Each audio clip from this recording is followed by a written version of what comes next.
You stood on a kitchen chair to reach the counter, watching her pour buttermilk over cold cornbread in a glass. And that was supper, and nobody called it poor. She never opened a cookbook, never set a timer, and nothing took more than 10 minutes.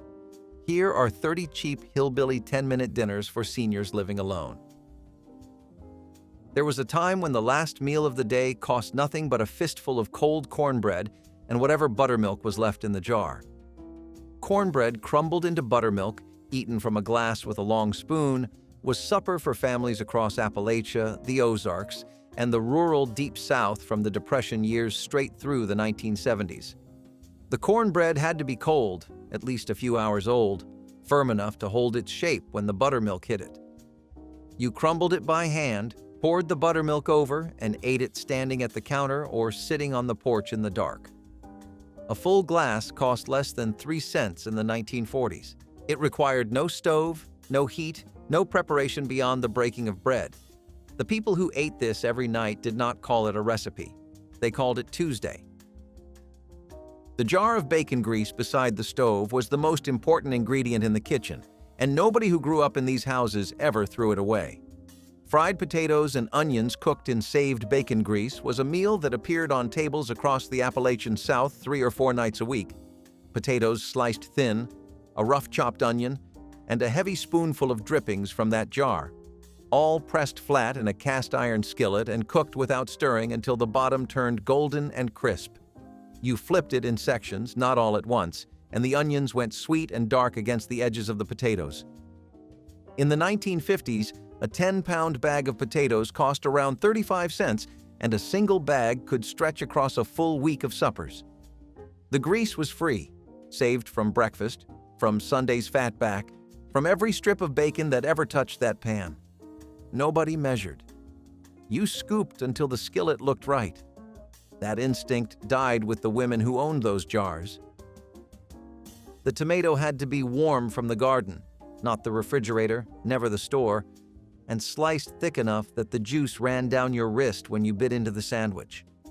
2 slices of soft white bread, a heavy spread of mayonnaise, thick rounds of a tomato still holding the heat of the afternoon sun, and enough salt to make the flavor crack open. This was lunch and sometimes supper across the entire American South, a meal so simple that writing it down felt insulting to the people who made it. Hellmann's, first mass-distributed in the 1920s, became the only acceptable brand. Using anything else was grounds for a kitchen argument that could last a whole summer. The sandwich existed only during tomato season. When the last vine died in September, it vanished, and no winter tomato from a grocery store could bring it back. Sawmill gravy got its name in the lumber camps of the late 1800s, where cooks fed crews of men using nothing but flour, grease, milk, and black pepper in quantities large enough to fill a washtub. The gravy was thick, pale, peppery, and poured over anything that held still: biscuits, toast, cornbread, fried potatoes.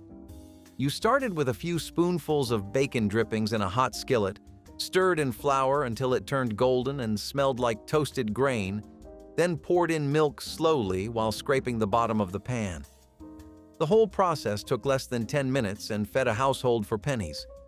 Some cooks called it bulldog gravy, and in the coal camps of eastern Kentucky and West Virginia, it showed up at every meal: breakfast, dinner, and supper. Because the mines paid low and the company store charged high.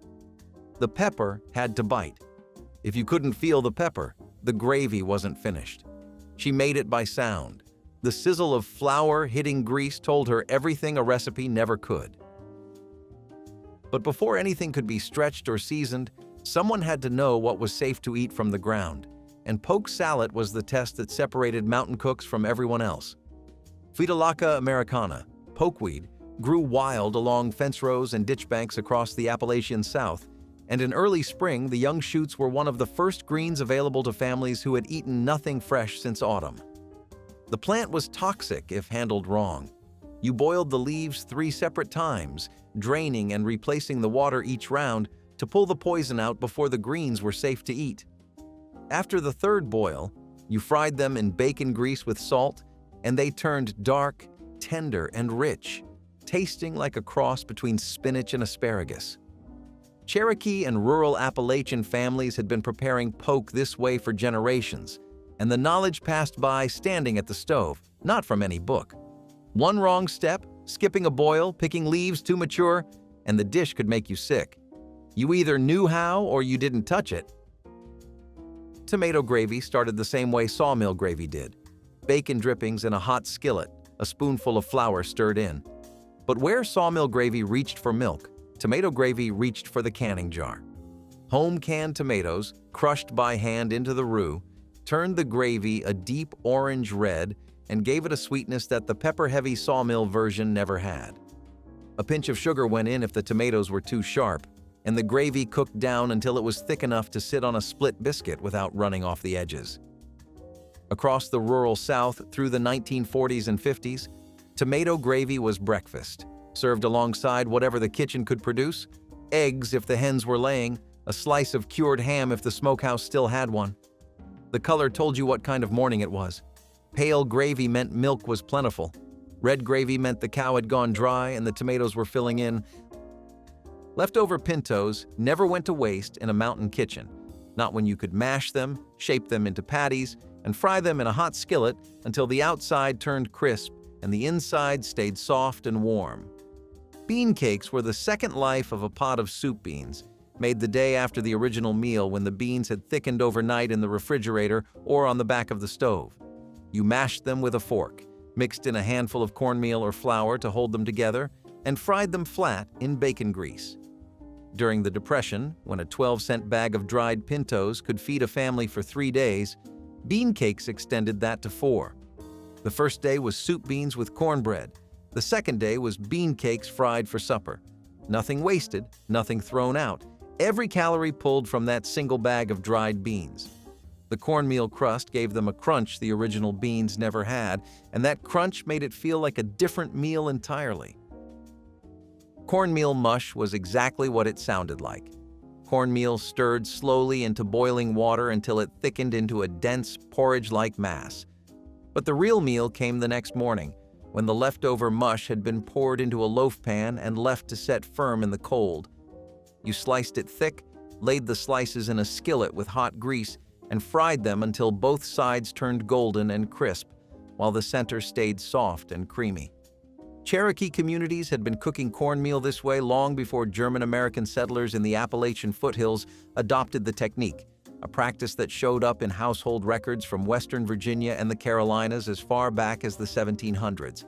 Topped with sorghum syrup or a drizzle of honey, fried mush was breakfast and supper depending on the household, and the overnight wait was the whole secret. Fresh mush fell apart in the skillet. You had to let the cold do the work. Patience was the ingredient that never made it into the recipe.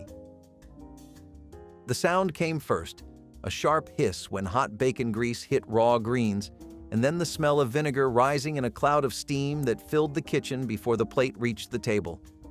Kilt lettuce, sometimes called killed lettuce, was the Appalachian way of turning raw leaf lettuce into something warm and wilted and dressed all at once.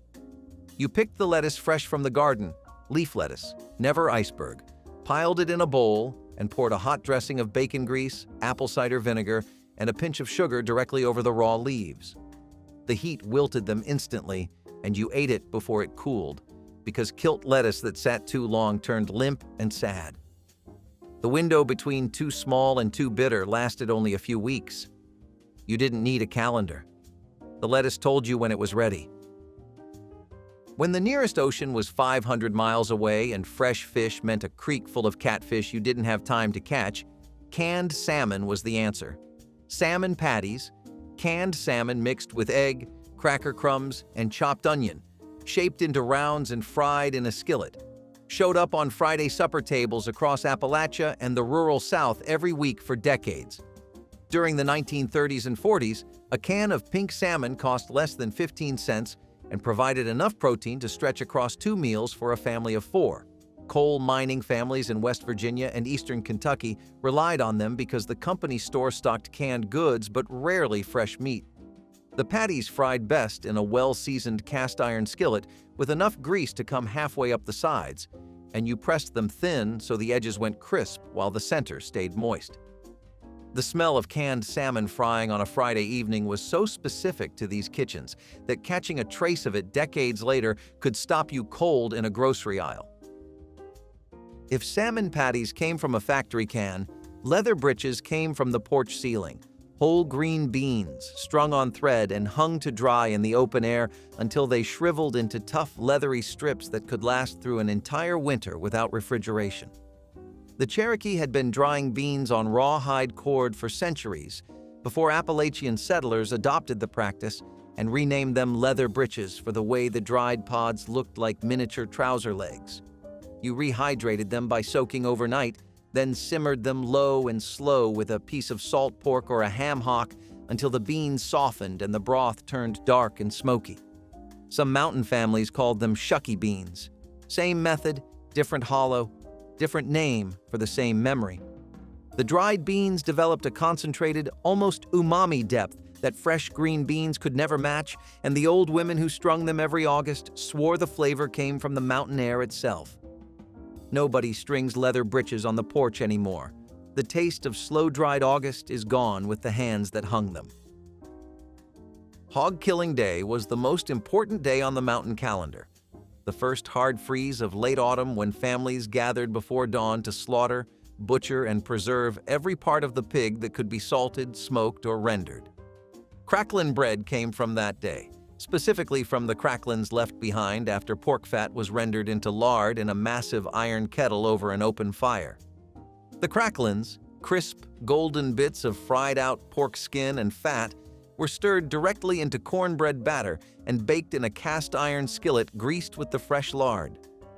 The bread came out dense, rich, studded with pockets of crunch, and flavored with a porky depth no other cornbread could touch.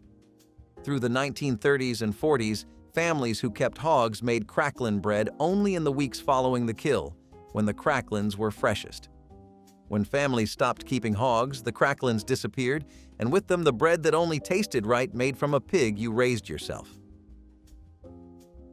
In the coal camps of West Virginia, potato soup meant something different than it did in town. There was no cream, no butter, no garnish. You peeled potatoes, 3 or 4 if you had them, cut them into rough chunks, dropped them in a pot of water with a chopped onion, and boiled them until the potatoes fell apart and thickened the broth on their own. Salt, black pepper, and that was it. Miners' wives through the 1930s and 40s stretched this into a 2-day meal by adding water and reheating it each evening. The soup got thinner every night, but it stayed warm, and warm mattered more than full when the house had no insulation and the fire burned low. She ladled it into the same chipped bowl every evening. After she passed, that bowl sat empty in the cabinet for years. Every April, the hillsides across West Virginia and western North Carolina pushed up clusters of Allium tricoccum, wild ramps, and the people who knew where to find them never told anyone else. Ramp patches were family secrets handed down like property lines, and poaching from someone else's patch could start a feud that lasted a generation. You dug them with a short knife, pulling the whole plant, white bulb, red stem, broad green leaves, and brought them home smelling like garlic and wet earth. The quickest supper was a ramp and egg scramble. You chopped the ramps rough, fried them in butter or bacon grease until they softened, cracked 2 eggs over them, and stirred everything together in the skillet. The flavor was sharp and wild, nothing like the tame onions from a grocery store. Mountain communities held ramp suppers every spring, church halls packed with families eating ramps fried, boiled, and raw, and the smell hung on your clothes for days. The old-timers called them a spring tonic, medicine as much as food. If ramps tasted like the wild mountainside, this next one tasted like the bare kitchen counter at the end of the month when the paycheck was gone and the pantry held almost nothing. Peanut butter mixed with Caro corn syrup, stirred together in a bowl until it turned into a thick, glossy spread, was supper for mountain kids from the 1930s straight through the 1970s. You spread it on whatever bread was left in the house, or if bread was gone, you ate it straight off a spoon. The combination worked because the corn syrup cut the thickness of the peanut butter and stretched it twice as far, and together they delivered enough fat, sugar, and protein to keep a child standing. A jar of Caro cost pennies. Peanut butter was one of the cheapest proteins on the shelf. Mixed together, they made something sweet enough that kids didn't realize they were eating a desperation meal. You remember the taste exactly. You remember the spoon. You remember her setting it down without a word. A quart jar of home-canned tomatoes opened with a pop and poured into a saucepan. That sound meant supper was 10 minutes away. Stewed tomatoes over rice showed up on the table every week from July through February in households that canned their own garden surplus. You heated the tomatoes with a little salt, a spoonful of sugar to soften the acid, and sometimes a torn piece of stale bread to thicken things up. Then you spooned the whole mess over a plate of white rice. Through the 1950s and 60s, when a 25-pound bag of rice cost less than $1, this was one of the fastest, cheapest suppers a person living alone could make. One burner, one pot, one plate. The tomatoes tasted like August even in the dead of winter, bright, sweet, still carrying the warmth of the afternoon she spent standing over the canning pot. Before the movie made them famous, fried green tomatoes were not a side dish, they were the whole supper. At the end of summer, when the first frost threatened and the vines still hung heavy with unripe fruit, you picked every green tomato in the garden and brought them inside. Sliced thick, dredged through cornmeal with salt and pepper, and fried in a skillet of hot grease until both sides turned golden brown and the centers softened into something tangy and warm. That was a Tuesday night meal across the Appalachian South. Some cooks made a quick white gravy in the same skillet afterward, scraping up the cornmeal bits and stirring in milk, then pouring it over the fried tomatoes like a sauce. The green ones had a tartness that the ripe ones couldn't match, almost sour, and the cornmeal crust held a crunch that made every bite feel more substantial than it was. Nothing went to waste in that garden, not even the ones that never had time to turn red. No two jars of chow chow ever tasted the same, and that was exactly the point. Chow chow was Appalachia's answer to the end-of-season garden glut. Whatever vegetables were left got chopped, pickled in vinegar with brown sugar and spices, and sealed in mason jars for the winter. Cabbage, green tomatoes, onions, bell peppers, hot peppers, sometimes corn or green beans. Every jar reflected what that particular garden had produced that particular year. You spooned it cold over soup beans, fried potatoes, cornbread, or anything that needed a sharp, tangy bite to cut through the richness. Through the 1940s and 50s, a shelf of chow chow jars in the cellar meant a family had planned ahead, and running out before spring was a failure nobody discussed. The recipe passed from mother to daughter without ever being written down, adjusted by taste and color and the smell of vinegar hitting a hot pot. Each woman's chow chow was as distinct as her handwriting, and when she stopped making it, no one could get it right. This one split households down the middle. You either topped your soup beans with cold sauerkraut, or you looked at the people who did like they had lost their minds. In eastern Kentucky and parts of southern Ohio, the tradition ran deep, rooted in German settlers who arrived in the Appalachian foothills in the 1800s and brought their love of fermented cabbage with them. The combination sounds strange until you try it. The sour, briny kraut cutting through the thick, smoky bean broth, each bite sharp where the beans were mellow. You didn't cook them together. You ladled the hot beans into a bowl and dropped a cold forkful of sauerkraut right on top, letting the temperature contrast do half the work. Your uncle swore by it. Your aunt refused to sit at the same table when he did it. The argument never got settled, and now they're both gone, and the kitchen is quiet enough to hear yourself chewing. If soup beans with sauerkraut divided families, hoe cakes united them, because nobody in the mountains ever turned one down.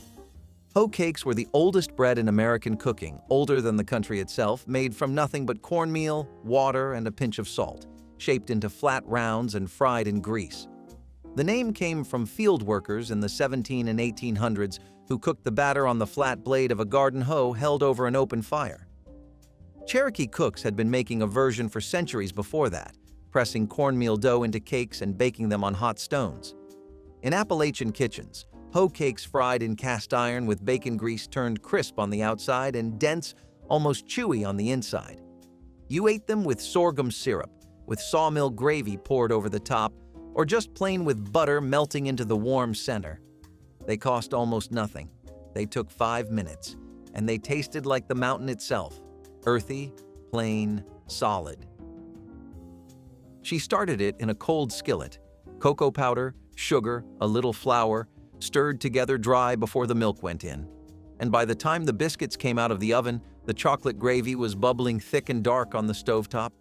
Chocolate gravy over hot biscuits was breakfast for supper in the Ozarks and across the Appalachian Plateau, a tradition that outsiders heard about and assumed was a joke until they tasted it. The gravy was not quite a pudding and not quite a sauce, somewhere between, rich enough to coat the back of a spoon and sweet enough that kids ate it without complaint on nights when there was no meat in the house. Cocoa powder and sugar were shelf-stable and cheap, and flour and milk were already in the kitchen, which meant this meal appeared out of what looked like nothing. In parts of Arkansas and southern Missouri through the 1950s, it showed up at church suppers alongside the savory dishes, and nobody thought twice. The woman who taught you to make it is gone. The skillet remembers better than you do. The apples came from the tree in the side yard, small, tart, not the kind you'd ever see in a grocery store, and she peeled them in one long spiral that your children tried to copy and never could. Fried apples with sorghum molasses started with butter in a cast-iron skillet, then thick slices of apple laid flat and cooked until they softened and the edges caramelized brown. A pour of sorghum went in at the end, not maple syrup, not honey, but sorghum, which carried a darker, almost bitter sweetness from cane pressed at local mills across the Appalachian South. By the 1940s, sorghum production had already started its decline as refined sugar became cheaper, and the families who still pressed their own cane were getting older. Fried apples served as both side dish and dessert, and sometimes as the whole meal with a biscuit. The sorghum gave the dish a smokiness that sugar never could. That particular flavor, dark, complex, rooted in a specific hillside, went quiet when the last mill closed. Nobody outside the mountains understood cornbread salad, and that was fine with the people who made it. You crumbled leftover cornbread, cold, at least a day old, into a big bowl, then layered in chopped tomatoes, green onions, pinto beans, and sometimes crumbled bacon. The dressing was nothing but mayonnaise, thinned with a splash of bean liquid, poured over and stirred just enough to hold it together. At family reunions across southern Appalachia through the 1960s, women brought their cornbread salad in clear glass bowls so you could see the layers, and the competition over whose was best could turn a potluck tense in a hurry. Every cook had a secret addition: sweet pickle relish, a shake of hot sauce, a handful of corn cut from the cob, and nobody shared what it was. The bowl she always brought it in is still in the church kitchen. Nobody uses it. Egg gravy was the meal you made when the pantry was almost bare and payday was still 2 days out. You fried an egg in bacon grease, or butter if you had it, then crumbled it apart in the skillet with a fork, sprinkled in flour, and stirred in milk until it thickened into a rough, lumpy gravy flecked with bits of cooked egg. Poured over a biscuit or toast, it was a complete meal in under 5 minutes.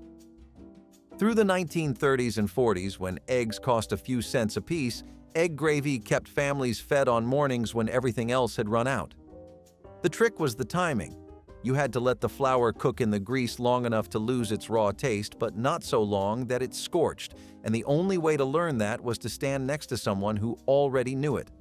No recipe card could teach you the color the roux needed to reach. You learned by watching. You learned by ruining it twice. If egg gravy came from a bare cupboard, dandelion greens came from a bare yard.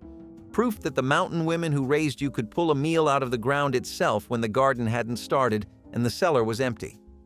Every spring, before the flowers opened and turned the leaves bitter, she walked the yard with a paring knife and a paper sack, cutting the youngest dandelion shoots close to the root. Taraxacum officinale, the same plant everyone else in America poisoned with weed killer, was the first fresh green of the year in Appalachian kitchens. She wilted the greens in a skillet with bacon drippings and a splash of apple cider vinegar. The same kilt lettuce technique passed through generations and served them alongside cornbread while the greens were still steaming.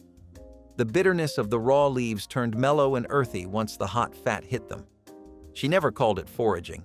She called it going out to get supper. Her yard is paved over now. The dandelion still pushed through the cracks. When there was nothing to put on a biscuit, no gravy, no preserves, no butter, she sprinkled sugar on top before it went into the oven. And that was dessert. That was a snack. That was the thing she handed you to stop your crying. Sugar biscuits were not in any cookbook. You made biscuit dough, pinched off a piece, pressed it flat, sprinkled white sugar on top, and baked it until the sugar melted into a thin, crackly glaze. In the coal towns of southern West Virginia through the 1930s and 40s, sugar biscuits were what mothers gave children when the real food was gone. It cost nearly nothing. It worked every time. And years later, grown men and women still asked for sugar biscuits, not because they were hungry, but because the taste carried them straight back to the moment she handed them one and said everything was going to be all right. Tater soup with dumplings was a different animal than the plain potato soup that got miners through the week. This was the Sunday version, the one she made when there was time and flour enough to roll out small dumplings and drop them into the simmering broth, where they puffed up soft and absorbed the starchy liquid until they turned almost translucent. The dumplings were nothing but flour, a pinch of baking powder, and enough water to make a sticky dough, pinched off in rough pieces between her thumb and finger. She never rolled them the same size twice, and that was part of it. Some were thick and doughy in the center, some were thin and silky, and you ate the bowl hoping to get both kinds. This was the meal she made on the first cold Sunday of autumn, and the kitchen filled with steam, and the windows fogged, and the house felt smaller and warmer than it was. You went back for seconds, and she watched you eat without fixing a bowl for herself. You didn't understand that then. There were nights when supper was a slice of bread with molasses poured on top, and nobody said a word about it because every family on the road was eating the same thing. Blackstrap molasses, thick, dark, almost bitter, was the cheapest sweetener in the mountains long before corn syrup took its place, and in Appalachian households from the 1920s through the 50s, it showed up at nearly every meal. You poured it on biscuits, stirred it into oatmeal, mixed it into cornbread batter, and when there was nothing else, you poured it on whatever bread was in the house and called it supper. Kids learned to fold the bread in half to keep the molasses from dripping, and they ate standing over the sink because she didn't want it on the table. A gallon jug of blackstrap cost pennies and lasted weeks. She never apologized for the meal. She set it down and you ate it and you were glad. Corn pone had no eggs, no milk, no sugar, no leavening. Nothing but cornmeal, water, a pinch of salt, and the heat of the oven or the side of the fireplace where the dough was pressed flat against a board and propped near the coals. It was the bread of absolute necessity, made when every other ingredient was gone, and it stretched back centuries before Appalachian settlers learned it from Cherokee and Creek cooks who had been baking cornmeal cakes on heated stone since before European contact. The texture was dense, dry, almost gritty, nothing like the soft cornbread that came later with buttermilk and eggs, and you ate it with whatever was in the pot or with nothing at all. Through the Depression years, corn pone was the last line between a family and hunger. No one who ate it regularly remembers it fondly. They remember it accurately, the grit between their teeth, the way it crumbled, the silence of the table when that was all there was. But they also remember that she made it, and she served it, and the table was never empty while she was alive. The last meal on this list is the one that started it. Cornbread crumbled into a tall glass of cold milk, eaten with a long spoon, sitting alone at a kitchen table that used to seat 6. It was the meal she made for herself after everyone else had gone to bed, the meal your grandfather ate every night of his life, the meal that required nothing but the end of a pan of cornbread and whatever milk was left in the icebox. You crumbled it fine, or you broke it into chunks, depending on which side of the mountain your people came from, and you ate it cold. And the cornbread softened in the milk until it was almost like porridge, and the last few bites at the bottom were the sweetest because the milk had soaked up all the buttermilk tang from the bread. There is no restaurant that serves this. There is no cookbook that prints it. There is only the glass and the spoon and the memory of her hand reaching across to crumble the bread for you before you were old enough to do it yourself. That hand is gone now. The glass is still in the cabinet. Brown beans and fried taters were the quiet backbone of many hillbilly Thanksgivings, especially in homes where simple food meant everything. The beans simmered low with salt and maybe a bit of fat, turning creamy as they cooked and filling the kitchen with a gentle, earthy aroma.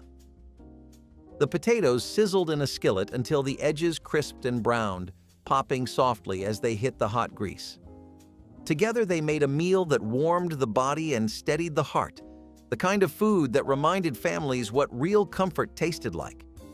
Some households served them as a starter, others as part of the main meal, but in every home they were welcomed with gratitude. Families served them before the main meal or right beside it, grateful for food that filled stomachs without costing much. As Thanksgiving traditions grew richer, brown beans and taters slipped into the background, but their comfort never faded, especially for anyone who still knows the taste of a meal built from patience instead of price.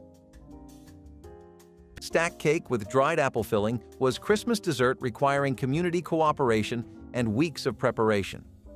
This wasn't ordinary cake, but thin layers stacked with dried apple filling, creating towering centerpiece feeding dozens. Women began drying apples in late summer, slicing thin and laying on screens until leathery. Come Christmas, apples were rehydrated and cooked with molasses and cinnamon until thick. The cake layers were simple: flour, lard, molasses, spices, rolled thin and baked separately. Assembly was ceremony, each layer placed and spread with apple mixture. The cake sat for days, letting flavors meld into something slicing clean and tasting like autumn. In mountain communities, stack cake represented cooperation because neighbors often brought layers to celebrations. The finished cake stood tall, dark layers visible through golden apple filling. This represented mountain Christmas, patient, cooperative, deeply satisfying. Kettle-cooked soup beans with ham hock were a Thanksgiving staple long before turkey became something families could count on. The beans simmered low and slow in a blackened pot, soaking up the flavor from the ham hock until the broth turned silky and rich.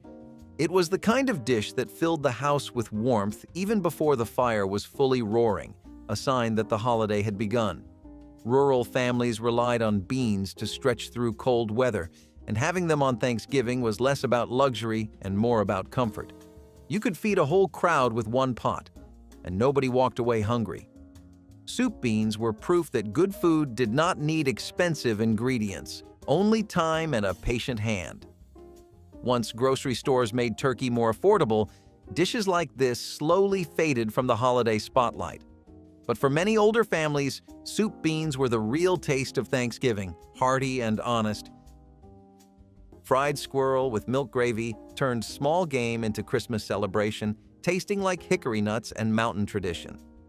December, squirrels were fat from fall acorns, their meat firm and flavorful. Young boys went hunting Christmas Eve morning, fathers teaching them to shoot cleanly. The squirrels were cleaned, cut into pieces, then soaked overnight in salt water. On Christmas morning, they were dredged in seasoned flour and fried in hot lard until golden crispy. Pan drippings became milk gravy, flour stirred into hot fat, then milk added slowly until thickened creamy. Families served this over fresh-baked biscuits. In Appalachian communities, Squirrel Christmas meant teaching children to hunt, to provide. Understanding food came from work. The meat was tender and slightly nutty, each piece representing hours in cold December woods. Mothers fried batch after batch, keeping platters warm. This wasn't poverty food, but tradition connecting tables to land itself. Wild game roast was a Thanksgiving reality for many hillbilly families long before store-bought turkey showed up regularly in rural towns. Squirrel, rabbit, and venison were the meats that fed households because they came from the land and required no money, only skill and luck. Each roast carried the flavor of the woods, slow cooked until tender in cast iron pots that never left the stovetop during cold months. Families gathered around the table, knowing exactly who had tracked the animal, who had dressed it, and who had seasoned the pot. There was pride in serving a meal earned through hard work, not purchased in a bright grocery store aisle.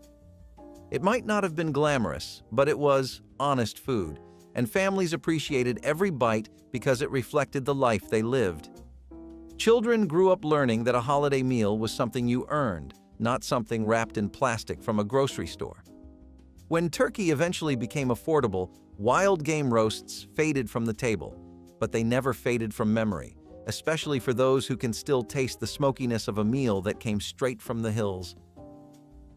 Pickled pig's feet were Christmas delicacy, transforming butchering scraps into something prized. When families butchered hogs in December, nothing was wasted, especially feet becoming treats after preparation. The feet were cleaned meticulously, boiled tender with bay leaves and peppercorns, then packed into stone crocks and covered with spiced vinegar heated with garlic and pepper. They cured for weeks, vinegar penetrating meat and softening cartilage until everything became tender and tangy. Served cold on Christmas morning, pickled feet were eaten with fingers, meat falling off bones while gelatinous texture melted on tongues. In rural communities throughout the South, these represented thrift elevated to tradition, using every part of hog and creating something delicious. Children learned to appreciate pickled feet as treats, not scraps. The vinegary tang cut through rich holiday meals. This proved mountain cooking was about transforming everything into something worth celebrating. Skillet fried corn was the dish that turned simple sweet corn into something unforgettable, especially when cooked in bacon grease. The kernels sizzled and popped as they hit the hot iron, soaking up all the smoky flavor and turning golden around the edges.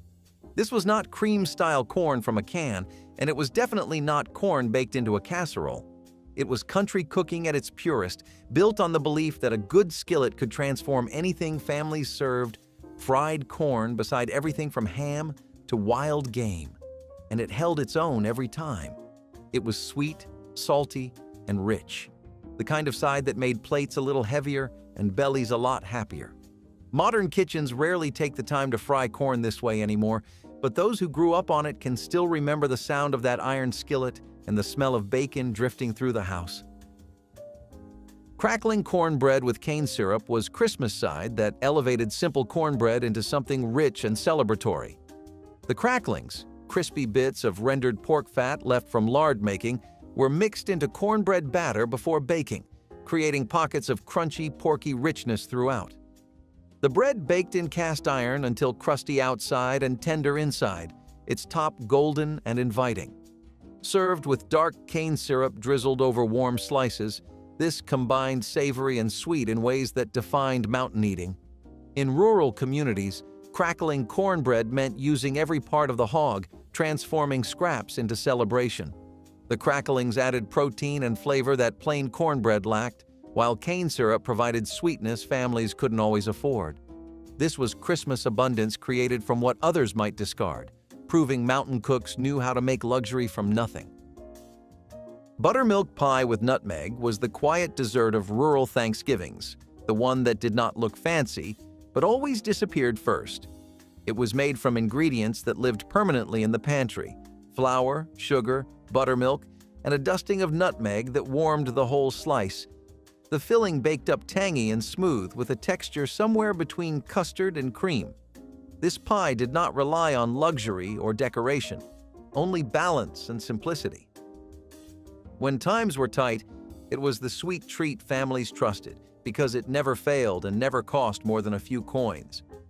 Over the years, as holidays leaned toward richer pies piled high with toppings, this humble beauty faded into memory. But anyone who has tasted its gentle warmth knows it still deserves a place at the table. Wild turkey roasted with chestnut dressing was Christmas dinner that required hunting success and forest knowledge.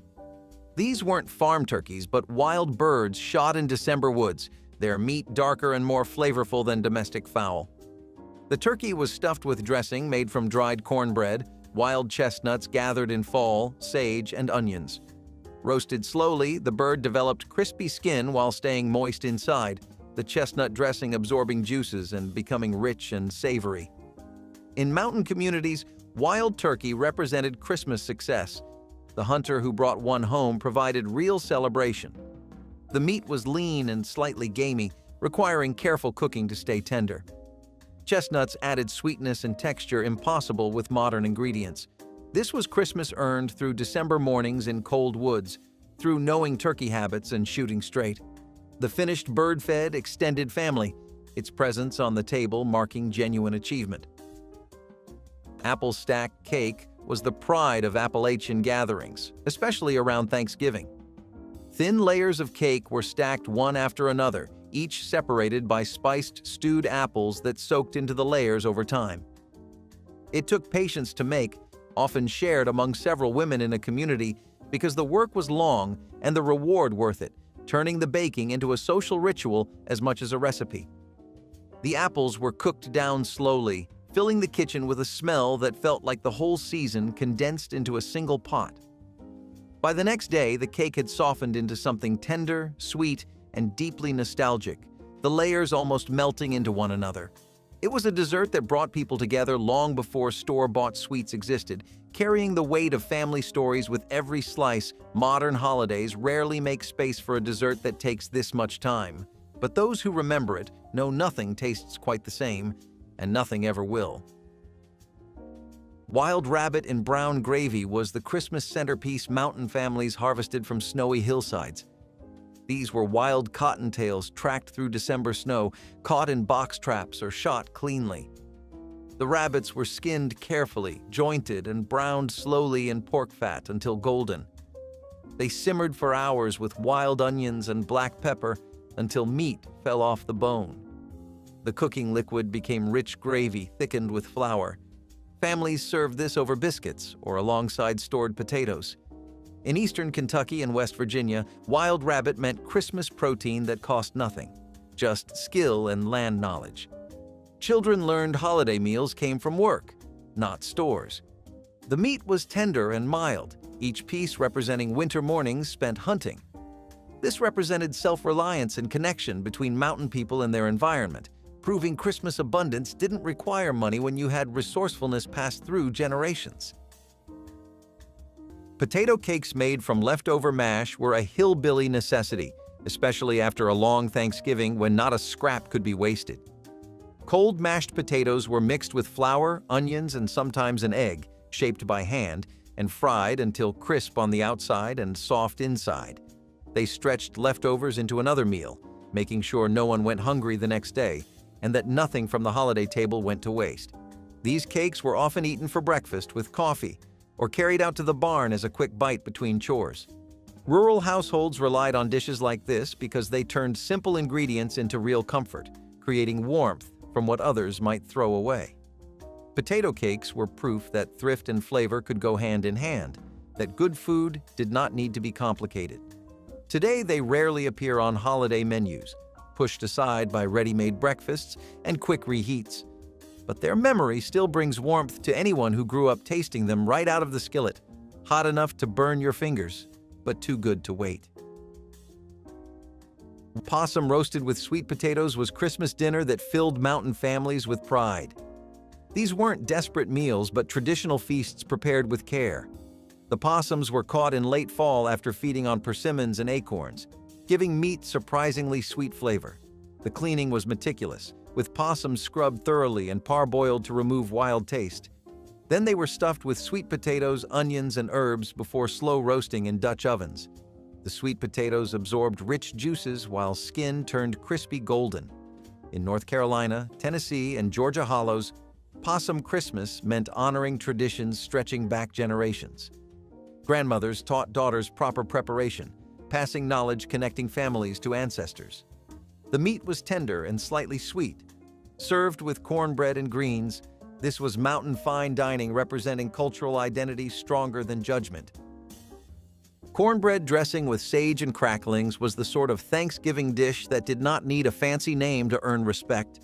It started with day-old cornbread that had dried on the counter, crumbled by hand into a bowl big enough to feed whoever showed up hungry. Sage gave it that sharp holiday smell, the kind that drifted through a house long before the meal was ready, and the cracklings added salty, smoky bits that made every bite feel richer than the ingredients suggested. Rural families made this dressing because it used what they already had. No store-bought bread cubes, no elaborate seasoning blends, just real food stretched with care. Every pan of it tasted slightly different, depending on who made it and how generous they were with the fat. Some families baked it until the edges turned crisp, Others kept it softer so the middle stayed warm and custard like before. Packaged stuffing mixes took over the country. This dressing was the heart of the table, the dish that proved you could make something worthy of a holiday without spending money you did not have. Today it has almost vanished, remembered mostly by those who still know the sound of cracklings popping in a skillet. Venison backstrap with wild mushroom gravy was Christmas luxury harvested from November hunts and preserved for holiday feast. The backstrap was the tenderest deer cut, saved specifically for Christmas when families wanted something special. Hunters took their best bucks in late fall, field-dressed properly, and hung meat in cold sheds where December temperatures kept it fresh. The backstrap was sliced thick, seasoned with salt and pepper, then seared quickly in hot cast iron to keep inside pink and tender. Wild mushrooms gathered in fall and dried were reconstituted and cooked into rich gravy using pan drippings, creating earthy depth complementing venison. In mountain communities, venison Christmas meant rifle skill, understanding deer movement, and respect for animals giving lives to feed families. This wasn't bought meat, but earned through cold mornings in tree stands. The backstrap melted on tongue, flavor clean and sweet. Families served it with potatoes and beans. Fried apples cooked in an iron skillet were a Thanksgiving side that felt more like a warm hug than a dish. The apples softened slowly in butter or bacon grease, sprinkled with sugar and just enough vinegar to give them a gentle tang. They turned glossy and tender, melting into a sweet and sour mixture that tasted like fall in its purest form. Families scooped them over biscuits, served them beside roasted meat, or sometimes ate them straight from the skillet because the smell alone was too tempting to resist. Children waited with forks in hand, knowing the apples had to be eaten while they were still warm and syrupy. The sound of the skillet sizzling was a kind of holiday music, familiar and comforting. It was a dish that required nothing fancy, only patience and an iron skillet seasoned by years of use.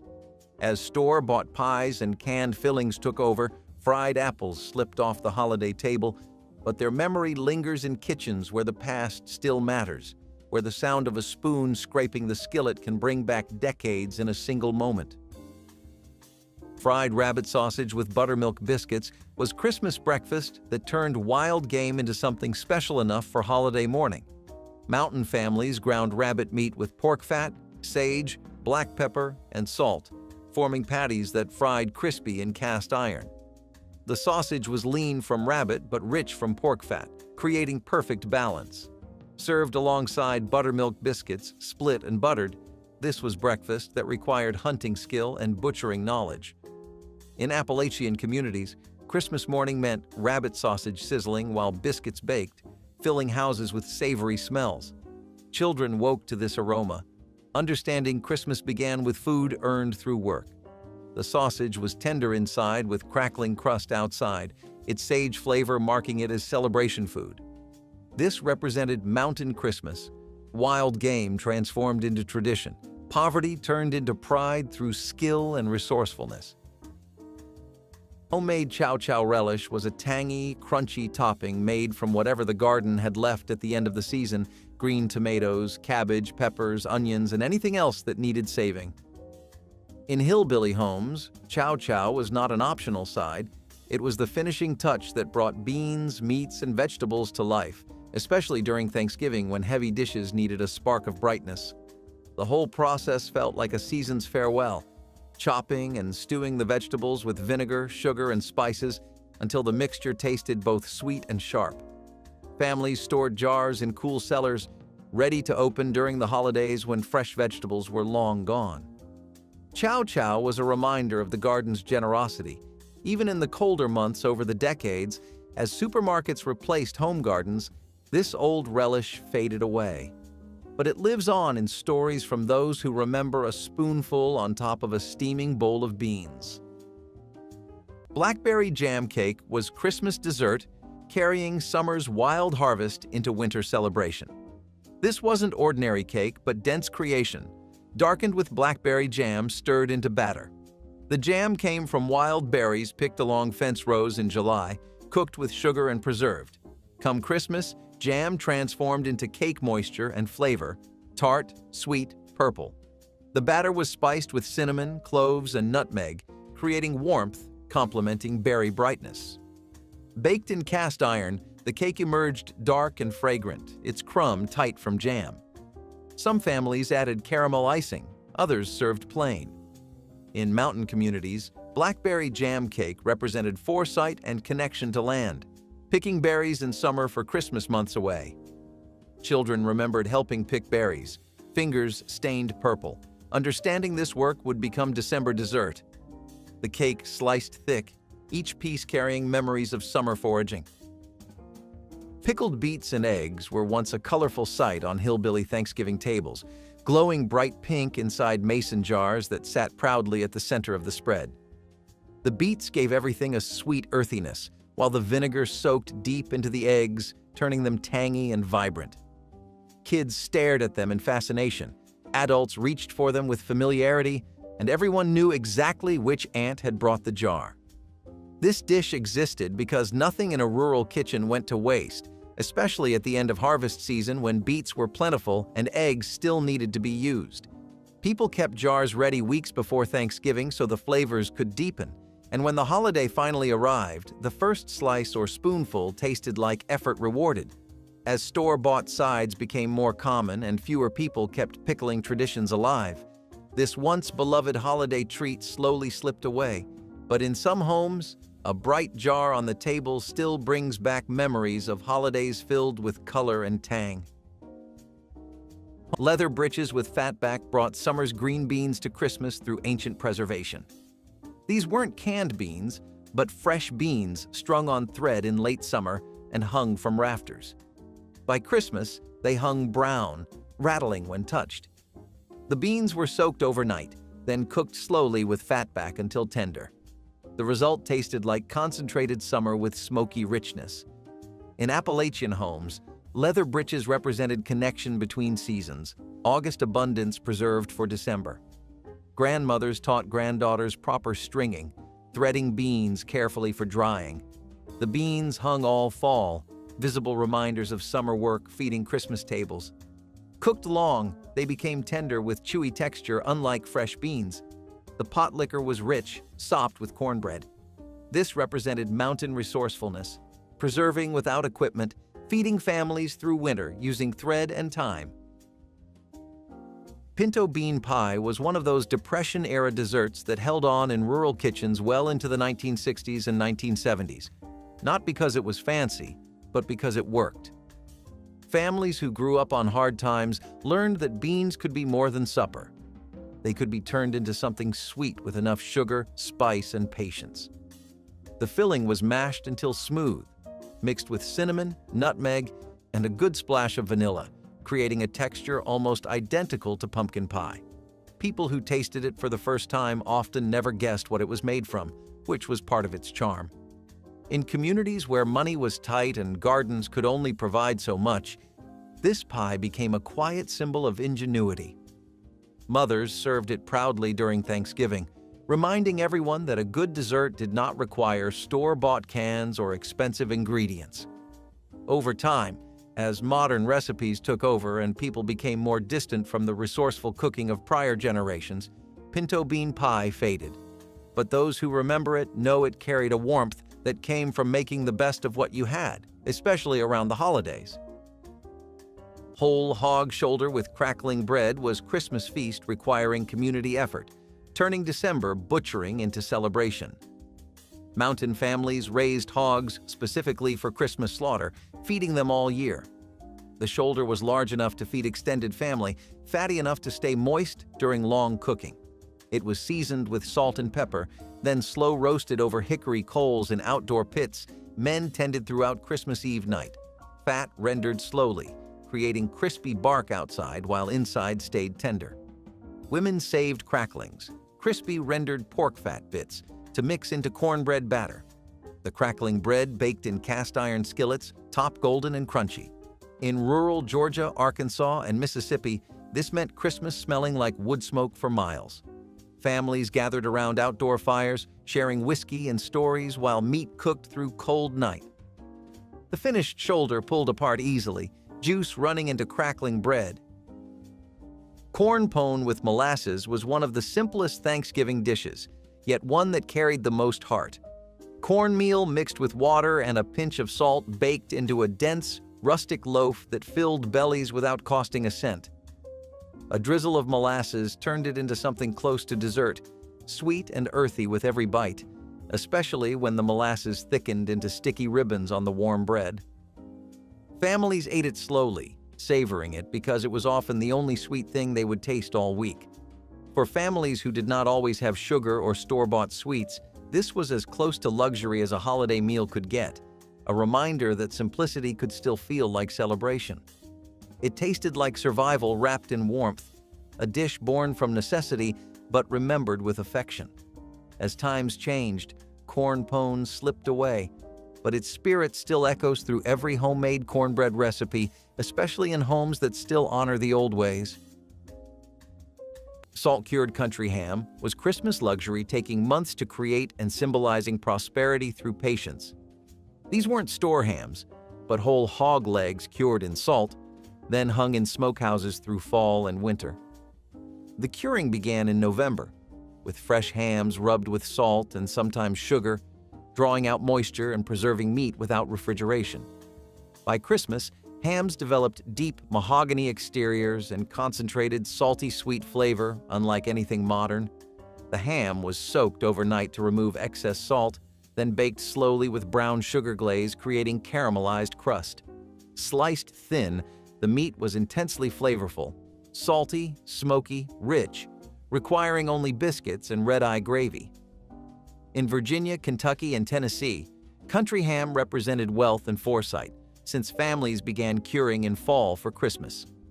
The smell of ham baking filled houses Christmas morning. This wasn't bought but made food, requiring knowledge of salt ratios and smoking. Fried okra with a cornmeal crust was the crispy, golden side that completed countless hillbilly Thanksgiving plates. Fresh okra was sliced thin, tossed in seasoned cornmeal, and fried until the edges curled and the centers stayed tender. It made a soft crackle when you bit into it, releasing a flavor that tasted like a summer garden preserved for the holidays. Families served it alongside ham, turkey, or beans, and it always vanished fast. Okra grew well in mountain soil, and frying it became a beloved way to honor the harvest even as winter approached. But as frozen vegetables and packaged sides became easier, fried okra slowly disappeared from the Thanksgiving menu. Those who remember its crunch still think of it as comfort food at its finest. Pork backbone and dumplings was Christmas comfort food that transformed butchering remnants into soul-warming celebration. The backbone, cut from hogs during December slaughter, was meaty enough to flavor broth but cheap enough for everyday tables. The bones simmered for hours with onions and black pepper until meat fell away tender. Then dumplings were dropped into bubbling broth. Flour, lard, and buttermilk rolled thin and cut into strips. They puffed up while cooking, absorbing rich pork flavor and creating thickness. In rural communities throughout the South, backbone and dumplings meant Christmas thrift elevated to tradition. Families gathered around steaming pots, spooning dumplings and tender pork into bowls. This wasn't fancy food, but it was deeply satisfying, the kind of meal that warmed you from inside while snow fell outside. The dumplings were tender and rich, the pork sweet and falling apart soft.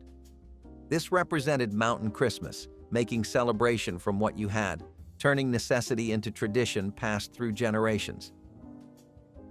Turkey neck and back stew was a way for hillbilly families to stretch the bird long before anyone could afford large store-bought turkeys.